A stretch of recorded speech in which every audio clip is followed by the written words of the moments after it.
সকাল সকাল একদম আমি ফ্রেশ হয়ে বরের জন্য টিফিনের রান্না করছি পালক পনির সাথে ফুলকো ফুলকো রুটি। ও আজকে টিফিনে এটা নিয়ে যাবে বলেছিল, তার জন্য সকাল সকাল স্টার্ট করে দিয়েছি, কারণ ও 9টার মধ্যে বেরিয়ে যায়। তো তার জন্যে good morning and welcome to my another mini vlog. এখন ঘড়িতে বাজে ওই 7টা সোয়া 7টার মতো। আমি একদম ফ্রেশ হয়ে সকালবেলায় চা করে শ্বশুরমশাইকে দিয়ে দিয়েছি। আর ও যেহেতু আজকে ওঠেনি এখনও অবধি, তার জন্য মেথি জলও আমি এখনও গরম করিনি, আর ওর জন্য আজকে চাও করিনি। আর আমি তো চা সেরকমভাবে খাই না, আর শাশুড়িও খায় না, তো তার জন্য কোনো ব্যাপার নেই, শ্বশুরমশাইকে করে দিয়েছি। আর এখানে আমি করছি পালক পনিরটা বসিয়ে দিয়ে তোমাদের সাথে আমি কথা বলতে স্টার্ট করে দিয়েছি। ওখানে হতে থাক ততক্ষণ আমি আটাটা মেখে নিই রুটির জন্য। এখানে করে নিয়েছি, আটার লেচি কেটে নিয়েছি। আমার জন্য একটা রাখবো, শ্বশুরমশাইয়ের জন্য একটা, আর বাদ বাকিগুলো ওকে টিফিনে দিয়ে দেবো। মামনি এগুলো কিছু খায় না, তো যার জন্য মামনির জন্য আর করিনি। এদিকে অনেকটাই হয়ে এসছে, জাস্ট পনিরগুলো দেওয়ার অপেক্ষায়।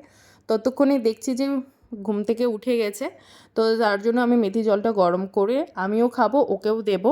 মেথি জল গরম হোক ততক্ষণ পর্যন্ত আমার এই রান্নাটা কমপ্লিট হয়ে এসছে। পালক পনির খেতে কিন্তু বেশ ভালো লাগে গরম গরম রুটির সাথে। আমার তো ভীষণই পছন্দ এই পালক পনির। তোমরা কারা কারা পালক পনির খেতে পছন্দ করো অবশ্যই আমাকে কমেন্টে জানিও।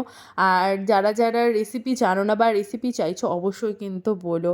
আর আমি কিন্তু বেশ ভালোই রুটি বানাই, বেশ ফুলকো ফুলকো ফুলকো প্রতিটা রুটি কিন্তু একদম সুন্দর ফুলে গিয়েছিল। তোমরা কারা কারা আমার ফুলকো ফুলকো রুটি বানাতে পারো অবশ্যই বলো তো।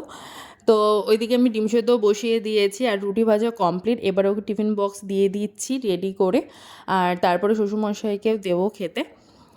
আর এই পালক পনিরটা একদম বেশ সুন্দর হয়েছিল। গাঢ়চার পনিরটা যেহেতু একদমই ফ্রেশ ছিল, তার জন্য আরও ভালো লাগে খেতে। এদিকে প্রতিটা বাসন মেজে টেজে সব পরিষ্কার করে নিয়েছি, শ্বশুরমশাইকে দেওয়া কমপ্লিট।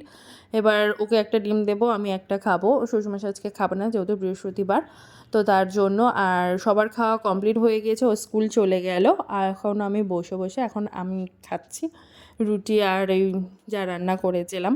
বেসিক্যালি আমি সকালবেলা ব্রেকফাস্ট সেরকম কিছু খাই না, যেদিন করে ওকে টিফিনে করে দিই রুটি বা কোনো কিছু, তখন আমার জন্য একটু রেখে দিই, সেটাই খাই। আর এইদিকে চলছিল হলো ভূতের গল্প। সকালবেলা বেশ ভালো লাগে, সকালবেলাকে আমার ভূতের গল্প শুনতে বেশ ভালোই লাগে। তোমরা কারা কারা ভূতের গল্প শুনতে পছন্দ করো বলো কিন্তু অবশ্যই। আর এটা কোন চ্যানেলের ভূতের গল্প শুনছি সেটাও অবশ্যই বলো, তোমরা কারা কারা শোনো।